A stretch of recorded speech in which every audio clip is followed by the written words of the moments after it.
جزا اور سزا کے غیر مناسب نظام کی وجہ سے پاکستان میں آئے روز مذہبی انتہا پسندی اور تشدد کے واقعات رونما ہو رہے ہیں۔ گزشتہ روز پاکستان کے شہر جڑاوالا میں پیش آنے والا واقعہ مذہبی شدت پسندی کا منہ بولتا ثبوت ہے، جس سے نہ صرف عالمی سطح پر پاکستان کا تشخص مجروح ہوا بلکہ ملک کے لیے منفی تاثر بھی ابھرا ہے۔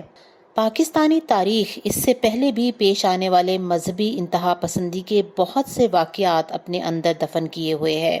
المیہ یہ ہے کہ یہ اپنی طرز کا پہلا واقعہ نہیں ہے۔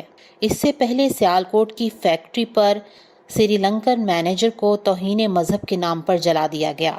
ایک عیسائی جوڑے کو بھٹے میں پھینک کر راکھ کر دیا گیا۔ ایسے ہی جڑاوالا میں پیش آنے والا واقعہ مذہبی شدت پسندی کا شاخسانہ ہے، جس میں ذاتی دشمنی کی بنا پر مسیحی برادری کی عبادت گاہوں اور ان کی بستیوں کو نہ صرف نشانہ بنایا بلکہ جلا دیا گیا۔ مقامی مساجد میں مسلمانوں کو مذہبی شدت پسندی کے لیے بھڑکایا گیا۔ یہاں 17 چرچوں پر حملہ کیا جبکہ 8 کو نذر آتش بھی کر دیا گیا۔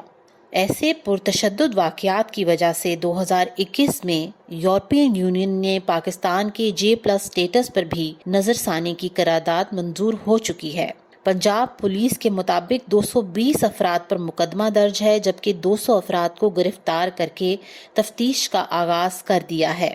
وزیر مذہبی امور مولانا طاہر اشرفی مسیح برادری کے ساتھ یکجہتی کے لیے ان کے ہاں پہنچے اور پریس کانفرنس بھی کی، جبکہ چیف آف آرمی سٹاف، نگران وزیر اعظم اور نگران وزیر اعلیٰ پنجاب نے بھی واقعے کی پرزور مذمت کی ہے اور کہا ہے کہ ہمارے ملک میں ایسے واقعات اور شر پسند عناصر کی کوئی گنجائش نہیں ہے۔ واقعے کے منظر عام پر آنے کے بعد ریاست بھی مسیح برادری کی حفاظت کے لیے کوئی اقدام نہ کر سکی، جبکہ پولیس خاموش تماشائی بنی رہی۔ مسیحی برادری کا کہنا ہے کہ ان کی املاک محفوظ نہیں کے لیے، اور یہ بڑا ایک المیہ ہے کہ پاکستان کے اندر کوئی بھی مسیحی ہو، کوئی بھی اقلیت ہو، جس بھی فقہ سے ہو، کوئی یہاں پر وہ محفوظ نہیں ہے۔ سو خدارا ہمیں بتائیں کہ ہم کس کے ہاتھ پر اپنا خون تلاش کریں، اور نہ ہی ان کے بچے جو کہ اب اسکول جانے سے ڈر رہے ہیں۔ پاکستان میں ایسے شرپسند جتھوں کو مذہبی انتہا پسندی اور سیاسی مقاصد کے لیے استعمال کیا جاتا ہے۔ 11 اگست 1947 کو بانی پاکستان نے کہا کہ پاکستان ایک قومی ریاست ہوگی جس میں شہریوں کے درمیان تفریق نہ ہوگی، اور پاکستان کا آئین اقلیتوں کے حقوق کا تحفظ کرے گا اور مذہبی آزادیوں کو یقینی بنائے گا۔